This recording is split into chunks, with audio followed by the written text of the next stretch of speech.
नमस्कार दोस्तों, बिंदास बोल में आपका स्वागत है। मैं हूँ आपका दोस्त और होस्ट दिनेश के वोरा। 23 जुलाई को मुश्किल से 3 दिन बचे हैं, बजट पेश होगा। इस बजट के अंदर वो सब कुछ होगा जिसके द्वारा आपकी और मेरी कमर तोड़ दी जाएगी। आप कहोगे वो कैसे? देखिए, इस सरकार को लेना आता है, देना नहीं आता है। ये सिर्फ लेना बैंक है, यहाँ पर देना बैंक जैसी बात मत कीजिए। फिलहाल मैं उन बातों का ज़िक्र नहीं करूँगा कि एजुकेशन और हेल्थ पर बिल्कुल भी खर्चा नहीं कर रहे हैं या खर्चा कम करते जा रहे हैं, वो सर्वविदित है, वो सबको पता है। लेकिन एक बात कहना चाहूँगा कि जो मुद्दे मैं यहाँ पर उठाने जा रहा हूँ शॉर्ट के अंदर फिलहाल, उससे पहले एक बात कहना चाहूँगा कि सरकार ने अचानक जीएसटी के आंकड़े देने क्यों बंद किए? दरअसल पिछले कुछ महीनों से सरकार लगातार अपनी पीठ थपथपा रही है कि देखिए हर महीने जीएसटी के अंदर वृद्धि होती जा रही है और टैक्स हमारा बढ़ता चला जा रहा है। लेकिन उससे एक इंप्रेशन ये भी निकल रहा है कि करीब-करीब 65% टैक्स या 2 तिहाई टैक्स जो होता है, वो तो गरीब की पॉकेट से आता है और सिर्फ 1 तिहाई जीएसटी जो है, वो अमीर की पॉकेट से आता है। पौने 2 लाख करोड़ का एवरेज पर मंथ का जीएसटी का जो कलेक्शन हो रहा है, जब सरकार कहती है कि मेरा कलेक्शन बढ़ रहा है, तो क्या लोगों की इनकम बढ़ रही है? नहीं, बल्कि जो आपके पास है, उसको छीना जा रहा है। रॉबिंग द पीटर टू पे द पॉल। ये सरकार लुटेरी सरकार है। ये सरकार डकैती कर रही है। ये सरकार चोरी नहीं कर रही है, ये डकैती कर रही है। ये आपकी पॉकेट से पैसा निकाल रही है। ये पॉकेट मार सरकार है। क्या है? पॉकेट मार सरकार। ये आपकी जेबों को लूटती है। दरअसल दर महीने बढ़ता हुआ जीएसटी इस बात का द्योतक था कि आपकी इनकम नहीं बढ़ रही है, आपकी इनकम स्टैग्नेंट है, लेकिन जो आपके पास है उसको छीना जा रहा है। सरकार को इस बात का एहसास हुआ कि इसका तो रिवर्स इम्पैक्ट हो रहा है। यानी कि हम जो दावा कर रहे हैं कि हमारा जीएसटी बढ़ रहा है, तो इसका मतलब ये हुआ कि ज़्यादा करके जीएसटी तो गरीबों से आ रहा है, तो हम गरीबों को चूस रहे हैं, गरीबों का खून चूस रहे हैं। ये गरीबों का खून चूसने वाली सरकार है। और 23 जुलाई के बजट में दरअसल कुछ मुद्दे ऐसे हैं जो मैं आपके सामने रखना चाहूँगा। इकोनॉमी के 4 इंजन होते हैं, 4 जैसे एक बड़ा हवाई जहाज़ होता है जिसको पुराने ज़माने में जंबो जेट कहते थे, उसके 4 इंजन होते थे। हमारी पूरी जो अर्थव्यवस्था है वो 4 इंजन पे चलती है। चलिए एक-एक इंजन पर आते हैं, ठीक है? पहला इंजन है गवर्नमेंट एक्सपेंडिचर या जिसको गवर्नमेंट कैपेक्स भी कहते हैं। दूसरा है प्राइवेट एक्सपेंडिचर या प्राइवेट कैपेक्स। तीसरा है प्राइवेट कंजम्पशन और चौथा है एक्सपोर्ट्स। आते हैं पहले मुद्दे के ऊपर। पहला मुद्दा क्या है कि गवर्नमेंट एक्सपेंडिचर। अब ये देखते हैं कि 4 इंजन में से कितने इंजन इस टाइम फायर कर रहे हैं, कितने इंजन पे ये सरकार चल रही है। तो ये पहले बता दूं कि 4 इंजन में से सिर्फ 1 इंजन पे सरकार चल रही है। पिछले 5 सालों से सिर्फ 1 इंजन पे सरकार चल रही है। Only one. वो कौन-सा है? Government expenditure. मैं गवर्नमेंट के किस एक्सपेंडिचर की बात कर रहा हूं? मैं गवर्नमेंट कैपेक्स की बात कर रहा हूं। कैपेक्स किसको कहते हैं? Capital expenditure. कैपिटल एक्सपेंडिचर किसको कहते हैं? मैं आपको सिंपल शब्दों में बता रहा हूँ। कैपिटल एक्सपेंडिचर का मतलब निर्माण कार्य। सड़क हो, पुल हो, फैक्ट्री हो, हॉस्पिटल हो, स्कूल्स हो, कोई भी निर्माण कार्य है या रेलवे लाइनें हों, हाईवे हों, एक्सप्रेस हाईवे हों, एयरपोर्ट्स हों, बंदरगाह हों या फिर कोई थर्मल पावर प्लांट्स हों और कोई बड़ी-बड़ी और फैक्ट्रियाँ हों, इसको गवर्नमेंट एक्सपेंडिचर कहा जाता है, कैपिटल एक्सपेंडिचर कहा जाता है। तो गवर्नमेंट का जो कैपेक्स है यानी कि गवर्नमेंट का जो कैपिटल एक्सपेंडिचर है, इंफ्रास्ट्रक्चर इसको कहा जाता है, सब मिल-मिला के, उसके ऊपर सरकार एप्रोक्सिमेटली पिछले 1-2 सालों से 10 से 11 लाख करोड़ हर साल खर्च कर रही है, जो अच्छा है। उसकी मैं तारीफ करूँगा कि पहले 3-4 लाख करोड़ ही खर्च होता था, लेकिन इन्होंने उसको बढ़ाया। लेकिन बढ़ाने के लिए पैसा कहाँ है? पैसा तो था नहीं। मोदी जी ने हुक्म दे दिया, देखो भैया 3 लाख करोड़ खर्च हो रहा है, बढ़ा के 10 लाख करोड़ कर दो। निर्मला सीतारमण कहती हैं, "सर पैसा तो है नहीं।" पैसा? पैसा क्या कर रहे हैं? नोट छापो ना। उसको बोलो, शक्ति कांता दास किस लिए बिठाया उसको वहाँ पे आरबीआई में? उसको बोलो पैसे दो। कहता है, "सर ये तो बोरोइंग हो जाएगी, उधार हो जाएगा।" हाँ, कोई बात नहीं, कर्ज लो, घीपियो, कर्ज हम लेंगे, पेमेंट आने वाली जनरेशन करेगी, हमने थोड़ी करना है, आप मज़े करो। भाई हमारे सब बहुत अंबानी, अडानी बैठे हुए हैं ना, उनको सब कॉन्ट्रैक्ट देने हैं, तो जाओ लोन लो। शक्ति कांता दास को बोला, पैसे जो है ना भैया छापो, नोट छापो। अल्टीमेटली साहब बोरोविंग शुरू हो जाती है। बोरोविंग शुरू हो जाती है, यानी कि आरबीआई से बोरोविंग शुरू हो जाती है। अब जहां पहले ऑन एन एवरेज हर साल सरकार 5 लाख, साढ़े 5 लाख, 6 लाख करोड़, साढ़े 6 लाख करोड़, 7 लाख करोड़ बोरोविंग करती थी। इतना उधार लेती थी तो खर्चा चलाने के लिए। ये चल जाता था इतना, विकास होता था, मिल जाता था। मोदी जी कहते हैं नहीं भैया, बढ़ा दो इसको तो। अब तो कोरोना के तुरंत बाद उस साल में तो 20 लाख करोड़ का उधार ले लिया। उसके बाद 18-19 लाख करोड़ का, उसके बाद फिर 17-18 लाख करोड़ का, इस साल फिर 17-18 लाख करोड़ का। तो भाई 55 लाख करोड़ से बढ़ते-बढ़ते आप 190 लाख करोड़ पे आ गए। अगले साल जो है 200 लाख करोड़ क्रॉस हो जाएगा।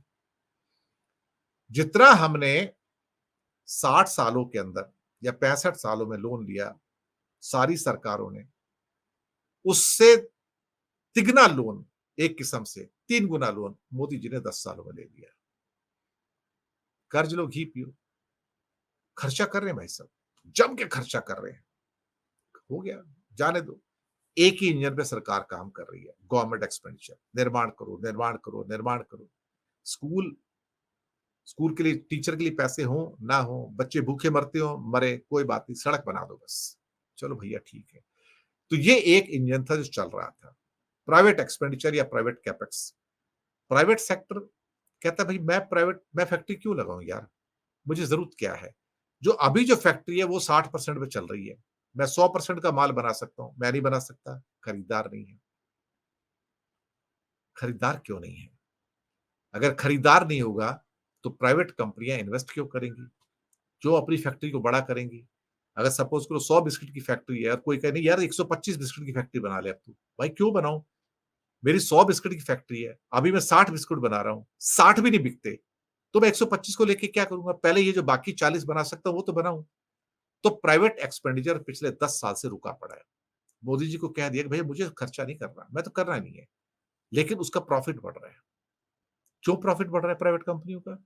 नंबर एक, जो वेजेस थे पिछले 5 साल में, कोरोना के बाद में 4 साल में, वेजेस घट गए।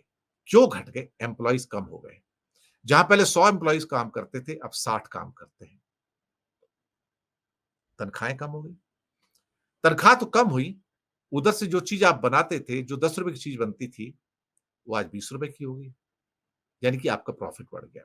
तो प्राइवेट कंपनियों का मजे आ गए। बेस्ट पीरियड इंडिया के अंदर है कि एक तो उनके वेजेस डाउन हुए, प्रॉफिट अप हो गए।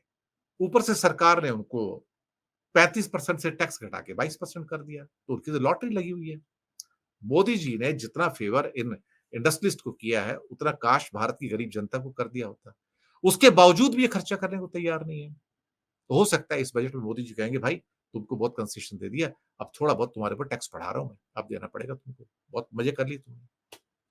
तो प्राइवेट एक्सपेंडिचर या private capex, private capital expenditure, expenditure zero, कुछ नहीं है। ये दूसरा इंजन बंद पड़ा है एयरक्राफ्ट का। तीसरा इंजन प्राइवेट कंजप्शन, आप और मैं जो हर महीने चीजें खरीदते हैं, पैसे ही नहीं है, खरीदेंगे कहां से? जब पैसे नहीं है तो हमारी जो सेविंग्स ऑल टाइम लो 5.3% पे जीडीपी का आ गई, इससे नीचे कभी होती नहीं थी। अब सवाल ही पैदा होता है कि अगर इतनी कम सेविंग है हमारे पास, तो फिर ये इतने प्रॉफिट कैसे बढ़ रहे हैं कंपनियों के, जीडीपी कैसे बढ़ रहा है? हुआ क्या कि कोरोना के बाद में पेंट अप डिमांड थी। लोगों ने 1 साल तक, 1.5 साल तक खरीदारी नहीं की, रुक गए। बीमारी है, पैसे लगेंगे, बचा के रखो। कोरोना खत्म हुआ तो पैसे बचे हुए थे थोड़े-थोड़े। पैसे बचे तो खर्चा करना था। तो ये 2 साल खर्चे में चले गए। जितना पैसा जमा किया सब खर्चा कर दिया। खर्चा कर दिया, अब कुछ बचा नहीं। अब कुछ नहीं बचा तो प्राइवेट कंजप्शन इतना खर्चा करने के बाद भी जो 55-56% पे आ गई थी, बढ़ के 58 पे आ गई। यानी कि आप और मैं जो चीजें खरीदते हैं, ये पहले भी 58 पे थी, 2014 में भी 58 पे थी, उससे पहले भी 58 पे थी, ये बढ़ती नहीं है। अगर प्राइवेट कंजप्शन या आप अपने घर में और मैं अपने घर में चीजें नहीं खरीद पाता हूँ, सब्जी दाल नहीं खरीद पाता हूँ, बाकी एक्सेसरीज नहीं खरीद पाता हूँ, घर का सामान नहीं खरीद पाता हूँ, तो मेरा प्राइवेट कंजप्शन डाउन है ना। अगर मेरा प्राइवेट कंजम्पशन डाउन है, चाहे आटा, तेल, चावल हो या उसके अलावा सर का तेल हो या टूथब्रश हो, कुछ भी हो या जूता हो या बेल्ट हो या बच्चों की कॉपी-किताबें हों, कुछ भी हो। तो इसका मतलब अगर मेरा प्राइवेट कंजम्पशन कंटेन किया क्योंकि मेरे पास पैसे नहीं है अभी, तो प्राइवेट वाला जो आदमी है, वो प्राइवेट नई फैक्ट्री क्यों लगाएगा? तो ये इंटरकनेक्टेड है। यानी कि हम खरीद नहीं सकते, तो भाई नई फैक्ट्री क्यों लगेगी? वो कहता है भाई इनके पास तो पैसे ही नहीं है खरीदने को। हमारे पास पैसे क्यों नहीं है? क्योंकि हमसे पैसे सरकार ने जीएसटी के माध्यम से छीन लिए हैं और जो थोड़े से ज्यादा रिच थे, मीडियम क्लास थे, उनसे इनकम टैक्स वालों ने छीन लिए। पिछले 10 सालों से स्लैब के अंदर रिवीजन ही नहीं हुआ है। वही 2.5 लाख का 2.5 लाख है, वहीं से टैक्स स्टार्ट होता है। तो आपकी इनकम अगर 8 लाख रुपए है, तो आपके लिए जो एग्जम्पशन है सिर्फ 2.5 लाख रुपए है और ये स्लैब मोदी जी ने 10 साल से चेंज नहीं किए। मोदी जी को एक्चुअली मध्यम वर्ग से, मिडिल क्लास से नफरत है। वो समझते हैं कि इसके पीछे लात मारो, खत्म कर दो इस आदमी के। जो इसकी चड्डी बनियान उतार सकते हैं, उतार लो। ये कुछ नहीं बोलेगा और मिडिल क्लास बोलता नहीं है, कुछ नहीं बोलता क्योंकि उसके अंदर आत्मसम्मान की कमी है। इंडिया के मिडिल क्लास में आत्मसम्मान नहीं है, ये सड़कों पे नहीं उतरते हैं। ये क्या कहते हैं गाइनिया पिग्स होते हैं ना, बस कुछ-कुछ वैसे ही हैं। इनके अंदर अपनी कोई औकात, हैसियत नहीं है। इनके सामने जो भी राजा आ जाएगा, उसके सामने झुक जाएँगे ये। इससे पहले मनमोहन सिंह थे, उसके सामने भी झुकते थे। उससे पहले इंदिरा गांधी तो भी झुकते थे, अटल बिहारी तो भी झुकते थे। इस वर्ग का आत्मसम्मान नहीं है, तो इनके पास पैसे नहीं होते कभी। अब पैसे नहीं तो क्या करोगे? आप छीन तो रहे हो उनसे जीएसटी में, इनकम टैक्स में, बचता क्या है? जब कुछ बचता नहीं तो खर्चा नहीं करेंगे। खर्चा नहीं करेंगे तो सेल कम हो रही है। सेल कम हो रही है तो प्राइवेट कैपेक्स नहीं आएगा। प्राइवेट कैपेक्स नहीं आएगा तो साइकिल स्टॉप हो जाती है। अब उसके बाद एक चौथा इंजन है, तो 2 इंजन तो बंद पड़े हैं। प्राइवेट एक्सपेंडिचर या प्राइवेट कैपेक्स बंद पड़ा है, प्राइवेट कंजम्पशन बंद पड़ा है। चौथा इंजन एक्सपोर्ट्स। एक्सपोर्ट जब मनमोहन सिंह ने छोड़ा था, तो सवा $300 बिलियन का इंडिया एक्सपोर्ट करता था। $325 बिलियन के आसपास इंडिया का एनुअल एक्सपोर्ट था गुड्स का। अभी कितना है? सवा 400। कितने साल में? 33% इंक्रीज होता है। कितने साल में? 10 सालों में। हमारा पड़ोसी बांग्लादेश, इन 10 सालों में उसका एक्सपोर्ट गुड्स का 3 गुना बढ़ गया। 3 टाइम्स, 300%। आप कहोगे किससे कंपेयर कर रहे हो यार? बांग्लादेश से? कोई कंट्री है क्या कंपेयर करने वाला? भाई उसकी पर कैपिटा इनकम हमसे ज्यादा है। हम 2500 पे हैं, वो 2800 पे है। आप कहोगे ये क्या कह रहे हो आप? मैं थोड़ी कह रहा हूँ, जिससे मर्जी पूछ लो, बांग्लादेश की पर कैपिटा इनकम हमसे ज्यादा है। मोदी जी तो बड़ बोले हैं, वो तो आपको कुछ भी कहेंगे, हम तीसरी बड़ी इकोनॉमी है, पांचवी बड़ी इकोनॉमी है। फायदा क्या उससे? मेरी जेब में पैसे हैं क्या? मैं गरीब हूं ना। कंट्री अमीर होगा तो होगा, मुझे क्या करना है उससे? मैं गरीब हूं। 80 करोड़ के पास खाने को रोटी नहीं है, भूखा है। दुनिया को दिखाने के लिए अमीर है, लेकिन यहाँ पे लोगों के पास चड्डी बनियान नहीं है, खाने को रोटी नहीं है। भिखारी बना दिया उनको, भिखमंगा बना दिया भाई साहब। तो 3 इंजन तो बंद पड़े हैं। एक्सपोर्ट्स 30-35 बिलियन डॉलर हर महीने रो पीट के, तो एक इंजन पे सरकार चल रही है। तो निर्मला सीतारमन क्या करेगी अब? अब चैलेंज क्या है यहाँ पर? देखो, सेविंग्स अपने लोएस्ट ऐप पर, क्योंकि लोग लोन ले रहे हैं। जो क्रेडिट कार्ड का लोन है 2 लाख करोड़ तक पहुंच चुका है। जो गोल्ड का लोन है वो भी 1.5 लाख करोड़ तक पहुंच चुका है। All time high. तो डेट जो है, चाहे सरकार का डेट हो 55 लाख करोड़ से 200 लाख करोड़ पे, वो ऑल टाइम हाई है। आपका और मेरा जो डेट है, जो मैंने और आपने जो लोन लिया है, जो क्रेडिट कार्ड पे लोन लेते हैं, ईएमआई पे लोन लेते हैं, 2-2 3-3 लोन लेते हैं, ऑल टाइम हाई है। एग्रीकल्चर स्टैग्नेंट है। डेट रीपेमेंट 13 लाख करोड़ जो है, ये डॉलर नहीं है, रुपया है, सॉरी। 13 लाख करोड़ हर साल का रीपेमेंट है सरकार का। तो सरकार को आपसे ज्यादा पैसे चाहिए क्योंकि उसको ब्याज देना है वापिस। अब भाई 200 लाख करोड़ तो ले लिया, तो 13 लाख करोड़ का आपको ब्याज भी देना पड़ेगा ना अल्टीमेटली। इन हालातों के अंदर जब सरकार की रीपेमेंट की लायबिलिटी बढ़ रही है, एग्रीकल्चर स्टैग्नेंट है, जो आपने ब्याज का चुकता करना है अपना और प्राइवेट का, उसकी लायबिलिटी सबसे हाई है। जनता के पास सेविंग्स नहीं है, जनता पैसे नहीं खर्च कर सकती क्योंकि उसके पास टैक्स देने के बाद कुछ बचता ही नहीं है। तो मूट प्रश्न आता है कि क्या सरकार इनकम टैक्स में या जीएसटी में किसी में कोई छूट दे सकती है क्या? लिख के रख लीजिए, कोई छूट नहीं मिलेगी। आपको शो किया जाएगा कि आपको छूट मिल रही है। लेकिन मैं आपको यकीन कहूं कि मैं इन बजट डॉक्यूमेंट्स का माइक्रो एनालिसिस हमेशा करता आया हूँ, मैं बजट प्रक्रिया से जुड़ा रहा हूँ।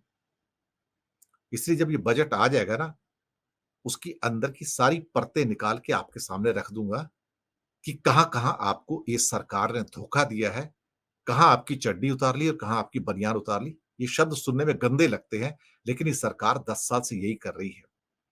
अगर ये 10 साल से ये ना करती, तो भारत के अंदर 80 करोड़ भिखमंगे नहीं होते थे, भिखारी नहीं होते थे, रोटी खाने को मोहताज नहीं होते थे। ये हालात है। हंगर इंडेक्स में हमारा नंबर 100 से नीचे नहीं होता था। सारी जगह झूठ नहीं है, ये सब सच है कि हिंदुस्तान की 80 करोड़ जनता को भिखारी बना दिया, भिखारी। रोटी को मोहताज कर दिया और 80 करोड़ के ऊपर के जो 40 करोड़ लोग हैं, 80 करोड़ से 120 करोड़ के बीच में, उनकी हालत भिखारियों से थोड़ी-सी बेहतर है। उनके पास भी बच्चों को पढ़ाने के लिए पैसे नहीं हैं। तो मैंने छोटे-छोटे 5-6 पॉइंट आपके सामने रखे हैं। उम्मीद है आपको पसंद आए होंगे कि सरकार एक इंजन में चल रही है, लेकिन आज के बाद वो एक इंजन भी बड़ा मुश्किल में आएगा क्योंकि अब यहाँ से सुरसा की मुँह की तरह जो सारे लोन लिए ना, अब उसकी रीपेमेंट स्टार्ट हो रही है। वो उनके मामा के घर से आएँगी क्या? नहीं, वो आपकी पॉकेट से आएँगी। जैसे जीएसटी के आंकड़े देने बंद कर दिए ना, क्योंकि आपका खून चूस रही है सरकार, उसे और खून चूसना है अभी। तो जब और खून चूसना है, आपको और गरीब करना है, तो आपको आंकड़े कैसे देगी फिर? तो मना कर देगी ना, नहीं, नहीं हम आपको नहीं बताएँगे, नहीं, नहीं हम आपको नहीं बताएँगे।